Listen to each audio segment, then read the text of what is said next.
sakop sa ginibong drug bypass operation. Triple o apat na doble ang bihikulo na gruso sa siyudad kang Naga. Mas complain ng police station kang Naga City Police Office. Newsbreak. Sa headlines kan mga barata, 1,500 na residente kang Naga makakaresibi ng 3,000 pesos na ayuda hali sa DSWD. 76% kan mga umboy sa Naga na bakunahan na laban sa tipdas, polio asin rubella. White alert idiniklara kang Regional Disaster Risk Reduction Management Council matapos magrayo na si Bagyong Betty.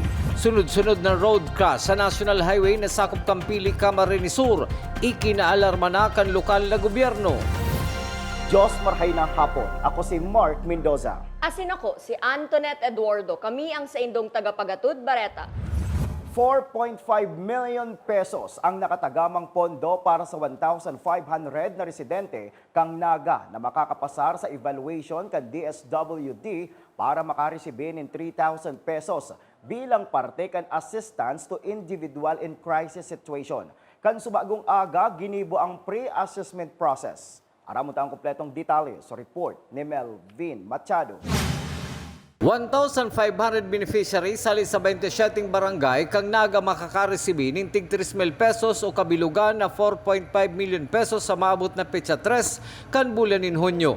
Iniparte kan Assistance to Individual in Crisis Situation Program kang Department of Social Welfare and Development sa paikan opisina ni Senador Bongo. Kasubagong aga, tinripo ng mga residente sali sa Barangay Concepcion Grande para sa pre-evaluation ka mga taga-DSWD para masiguro na kumpleto ang hinahagad na requirements kang DSWD. Suzuki City Administrator Elmer Maldimoro may nainot ng listahan ang syudad na naitaw sa DSWD asin sisiguruhon sa na nasinda sinakalista asin makakaresibi kang ayuda. Depende po sa dokumento na isusumiter ninda dahil may nagkaigawa na po ng listing. So ang kinakaipuhan na lang i-validate kung sinda mismo itong mga taong ito and sinda baga qualified duman sa gigibuhon na pagtaon ng asistensya. Si Nanay Dolores kan Barangay Concepcion Grande gagamiton subot pambakalin bulong ang 3,000 pesos na sa iyang mariresibi sa masunod na mga aldaw. Aminado siya na kulang ang nasabing kantidad. Alagad, dakulang tabang na ini sa iya. Ang bakal ko po yung bulong ta nagmi-maintenance po ako. Okay, dakulang tabang na ang 3,000. Kung iisipon po nga ni kulang ta sa pagkakangko pa po. Kay puwang ko ang masustansyang pagkakan.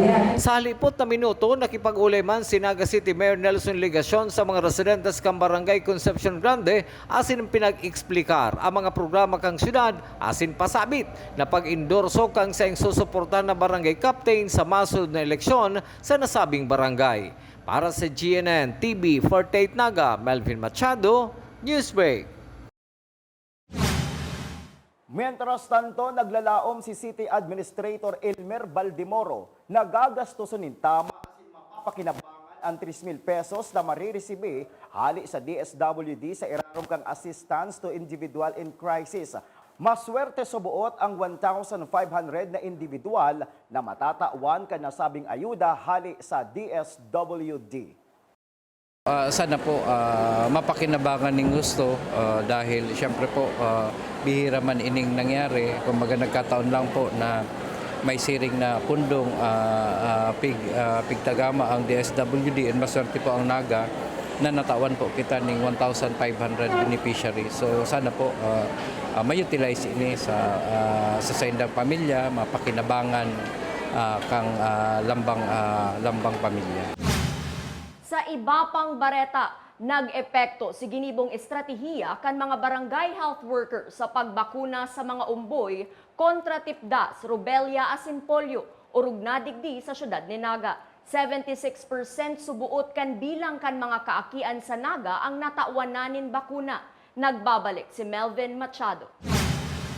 13,524 sa 17,695 na mga kaakian sa siyudad kang Naga, nag-iedad 0 to 59 months, as in 9 months hasta 59 months ang nababakunahan pa sa laban sa helang na polio, tipdas as in rubella na matapos ngunya na aldaw. Susug kay Miss Maria Nelia Benito, Nurse 3, National Immunization Program Coordinator kang Department of Health, pang-apat ang siyudad kang Naga sa listahan kamay halang kaon na bilang kang nababakunahan ng mga umboy sa bilog na riyon. Nasa 7th place kita. Ngunya ng Naga City, nasa 4th place na kita. So, si target na po na babakunahan ng mga aki ng measles rubella vaccine na 17,695. May nababakunahan na po kita ng 13,524. So, actually, nasa 76% na po kita. Pero medyo harayo pa po siya sa target ang 95. Pero padikit-dikit po na aabot naman si target medyo may mga challenges lang po kay kita digdi sa Naga. Syempre, syudad po kaya. Pero from last week na nasa 50 plus lang po kita, at least ngunyan po dako lang si improvement, nasa 76% na kita. And still going up pa po ini. Para mas dakol mabakunahan ng mga umboy, pinag-house to house subot ini kan mga barangay health workers, barangay nutrition scholars, asin maski Sabado, nagkaigwasinda nin pagbabakuna. Nag-strategize na kita, nag-house to house na actually. So, pag house to house po kaya, talagang na-ensure na gabos na aki, bawat harong nadudumanan. So, at least si consent kang mga magurang, dapat nakadeki kita pwedeng magbakuna, dadain nagtugot ang mga magurang. So, nag-weekend vaccination na din po kita, nagbakuna ng kada Sabado. Para po si mga magurang na di available pag weekdays, weekend, at least po, niyaon si magurang duman, makumbinsi kang mga bakunador mismo na effective at safe po ang satoyang mga bakuna. Nilinaw man ni Ms. Benito na day importante ang ranking sa pagbabakuna kundi ang maabot ang 95% kan mga kaakian na matawan proteksyon laban sa rubella, tipdas asin polio. Para sa GNN TV 48 Naga, Melvin Machado, Newsbreak.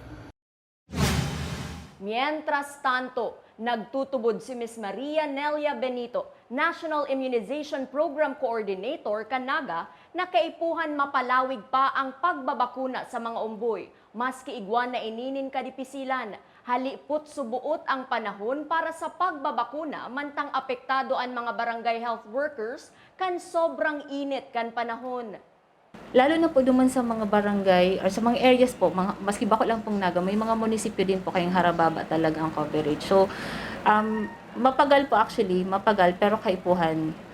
So, kung kaipuhan i-extend, sabi mo po nga ni, medyo kulang din talaga sa oras. Kaya po nga ni nag-extend din kami hanggang Sabado. May factor din po kaya mainiton po bagang panahon.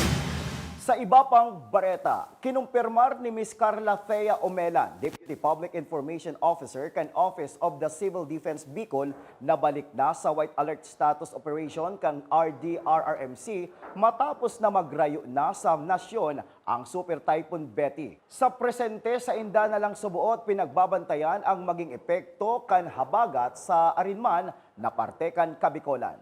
Nag-rate po kita kang May 26 and then 6 a.m. today, effective na po, nag-downgrade po kita into white alert. Ayo po, meaning? Nasa normal condition. Sa pagbabalik kang Newsbreak, LGU pili nakapagrehistro ng 221 na road crash sa laugsanan ng 5 bulan munya na taon. Yan asin iba pang mga bareta sa pagwelta kang GNN TV 48 Naga Newsbreak. Dakop sa ginibong drug bypass operation. Triple o 4 na doble ang bihikulo na gruso sa siyudad kang Naga. Mas complain ng police station kang Naga City Police Office. Newsbreak. Lemon Residences, your newest home of the champions and the metro. Open for daily, weekly, and monthly bookings. Located at Magsaysay Avenue, Naga City, and enjoy a sip of coffee and Septus meals at Tiger's Cafe, located at second level of Lemon Residences. Dream travel? Achieve yan sa Nagayon Travel and Tours. Enjoy a hassle-free travel with Nagayon Travel and Tours. Visit their office at NCF Annex Building, Magsaysay Avenue, Naga City, or call us 0966-486-0043. At NCF Annex Building, There is the Tiger's Loft, a business center that first to offer a co-working space in Naga. Grow your business at the Tiger's Loft. Swim like a champion at NCF Training Pool. Avail their swimming lessons until the end of July at a very affordable rates. Contact Coach Joseph Tena at 0949-447-2792. Drive with confidence with NCF Driving School. Avail their theoretical driving course and practical driving course. For beginners, NCF Driving School is LTO accredited. Flight attendants, prepare for takeoff, please.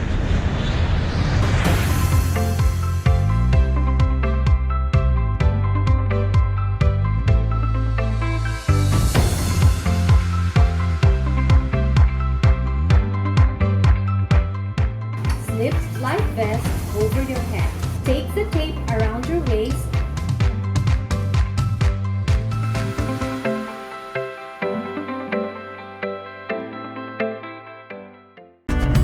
Sa oras ng sakuna, isa sa mga kailangan natin sa ating tahanan ay isang gubag. Ang isang gubag ay naglalaman ng tubig,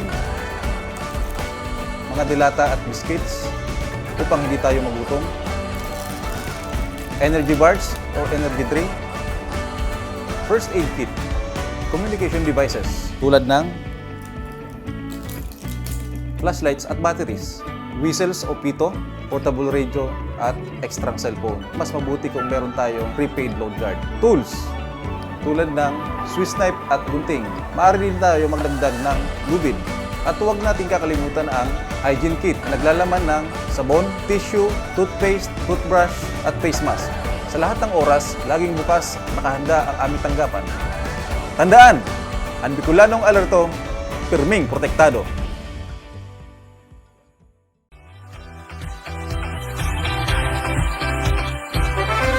The Mariners Tourism and Hotel Institute is an institution that offers hotel accommodation, food and beverage services, and different programs and international cuisine. It boasts 5 contemporary guest rooms that fit to all types of guests and travelers. Room rate starts from 1,500 to 4,999 pesos only.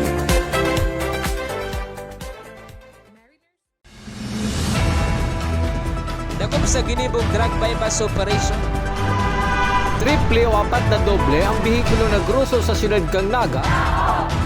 Mas complain ng police station kang Naga City Police Office. Newsbreak. Padagos sa mga bareta, mga guidelines na susunodun sa barangay asin sanggunian kabataan eleksyon, padagos pang pinagahalat kan Comelec Naga. Ang detalyes uya sa sakuyang report. Filing of Certificate of Candidacy kan mga makandidato sa Barangay and SK Elections 2023 sa Agosto 28 pagigibuhon. Asin hinahalat pa sa ngunyan na i-release kan Comelec ang guidelines para sa papaabuto na eleksyon. Kasabay man kan pagpuon kan filing of Certificate of Candidacy, iyo an election period na mapuon sa Agosto 28 sa gud Nobyembre 14 ngunyan na taon.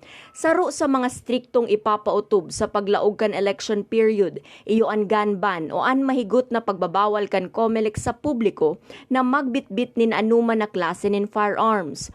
Sigun man kay Attorney Maiko Julia, Election Officer 4 kan Commission on Elections Naga, dagos-dagos an sa indang meetings katakod kan paglinig kan list of voters sa Naga City. Hanggang March 6 kaya nag-agwan ng ARB hearing, nag-arabot pa lang itong mga listahan katong mga nag-transfer na paluwas sa Naga City. Kaya itong mga transferees po, paluwas na Naga, haraliunta na po to. Tapos yung mga disease, itong mga nagadana, haliunta pa to.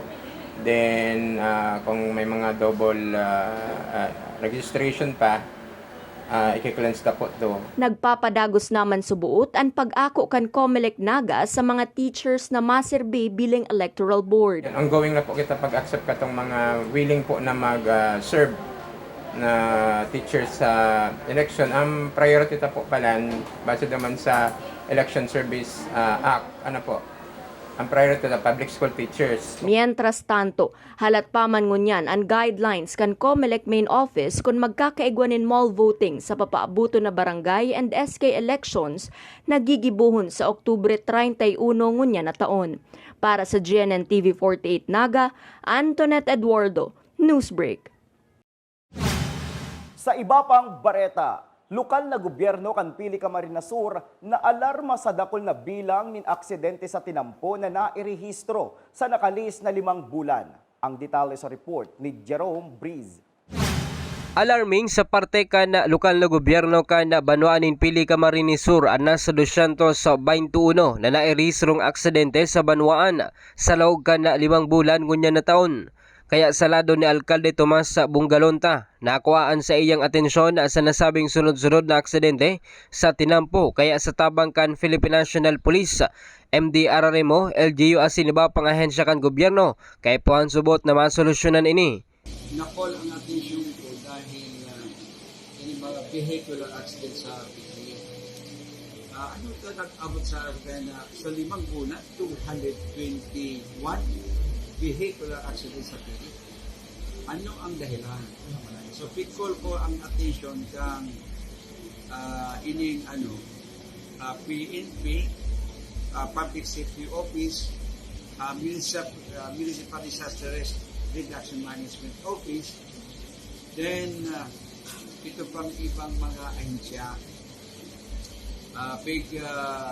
Invite me ang DPWH, then kasuri po to na may base man sa Pili, may opisina sa Pili. Now, na-find out me na ang mga dahilan sa mga aksidente, ino talagang sikip na ang tinamputan. Dahil sa kadakulan ng bihikulo. Kasi sa tuyong dalan digdi, Maharlika Highway. Ang Maharlika Highway, kung niya sa Tuktukan Luzon, hanggang sa ibaba kang Mindanao, inagihan ang Pili. Now, so ang Pili pa, pag punta ng kanduang syudad, Naga and Iriga, kabali na Legazpi. Plano man kan alkalde na malagani na mga reflectorize sa signages at mga tinampo, pagbabago kan na mga pedestrian lane na mayo sa tamang lugar, asin paglag kan na mga street lights sa mga madidiklom na lugar sa Banwaan. Yes, because ikong pamilya mo na, masakit ka. Sabi tawa pa nga makutan. Kita na ang nakakamaki, nahiling ka na, ano matanda kita yaw sa gobyerno, ano kung kita mo yung action. Kaya, dapat gimana. Sabi ko, within this week, magkaigwa na kita mga action dyan. Then, itong mga gagastusan, kung mahiling ka na, gusto na magagastos ka nga ng makahanap tulos kita ang pulo. Ano pa, mga street lights sa mga kurbada. Kung mga pwede, may 10 sunod-sunod na ilaw dyan, na ang distansya, medyo ganyan lang. Then may sumatulay, may banderitas. At least, dako ng mga precautionary measures yan. Para sa GNN TV 48 Naga, Jerome Breeze, Newsbreak. Padagos sa mga bareta, Farmers and Fisher Folk Celebration ginibo sa Pili Camarines Sur. Ang detalye sa report ni Jerome Breeze. Kasubagong aga, nagtiripon ang mga paraoma asin mga paresira sa Banwaanin Pili Camarines Sur como pakikisumaro sa pagselebrar kan Farmers and Fisher Folk Celebration ngunyan na bulan. Sigun kay Mayor Tomas Bungalonta, ang nasabing programa saro sa suporta sa programa kan na presidente na si Bongbong Marcos na pakusugon ang produksyon kan pagtatanom asin pagsisira. Saro sa obheto man kay ni ang pagtawning dagdag kaaraman sa pagtatanom asin pagsisira na dakulang pakinabang sa inda. Kita makuna sa kita nasusugman ng national benta ni Presidente Bongbong Marcos ng kampanya niya na pakusugod ang mga produksyon ng mga farmers. Actually, kita maligdi talagang ginigibutaya taon-taon nakakaigwa kitang pagtiripon kang gawin sa mga farmers sa karuyan, sa maisan, kapos-kapos yan, sa vegetables, kami may nagatikti, may kami salog, pero igwa kitang pispan. Naanip mga igni ang pispan, inikituan, igni na nag-million na yun. Mga mayaman yan. So, sa mga tapasin na, na mas lalo na magkaibang kadagdagan na pag-adan ang mga parauma na ako pati nagtutubot ng pili Agri Center. Ano mata Agri Center ang pili? Yaon digi ang Regional Office ng Department of Agriculture. Yaw sa San Agustin, na-present ako nagpoon sa public service bilang kapitan. Now, yun lang ang national agency sa region na nakasway naman sa regional center. Ang nasabing programa taon-taon na ginigibo sa Banwaning Pili nasaro sa pagpapahiling ng suporta sa mga paraoma asin parasira sa pili. Para sa GNN TV 48 Naga, Jerome Briz, Newsbreak. Padagos sa mga bareta, Naga College Foundation host kan Season 1 All-Star Champions League. Aramon ang kumpletong detalye sa report ni Junior Correspondent Jamaica Angeles.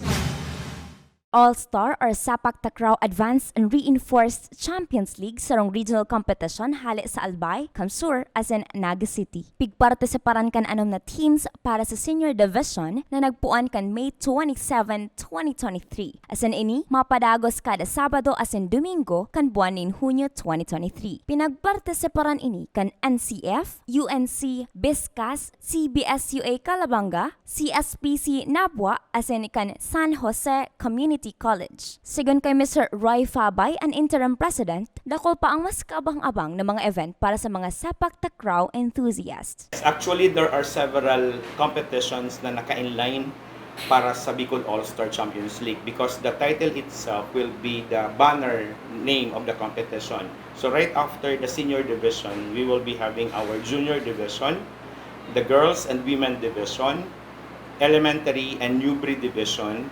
Comes August, we will be having a Bicol Open Championships, and hopefully by September, we will be having our National Invitational Open.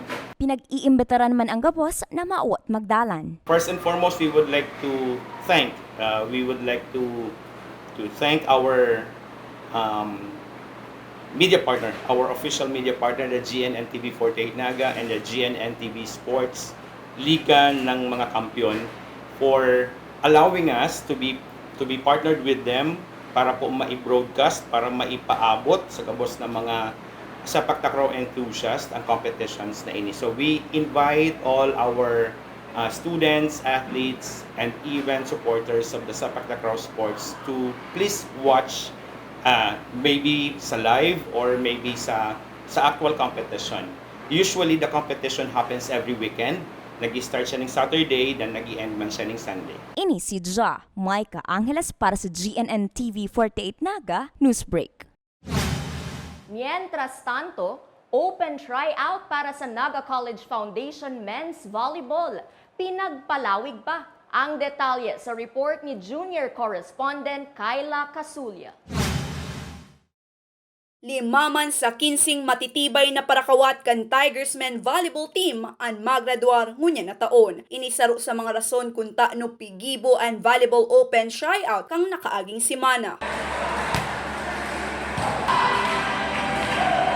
Sigun kay Assistant Coach Salvia Bilbao, 300 plus ang nagpurbar mag-tryout. Target manindang makakuaning 10 parakawat para sa college level asin 10 man sa juniors. Mayo pa mang exact date pero dakul na ang nag-aabang para sa masunod pang tryout. Yung ginanap na tryout yung 2 araw is 370 plus yung nag-tryout sa amin. And yung target namin is 10 sa college and 10 sa juniors. We're just finalizing the dates of when yung tryout since marami yung hindi na-accommodate nung last tryouts. Para sa GNN TV 48 Naga, Kyla Casulia, Newsbreak.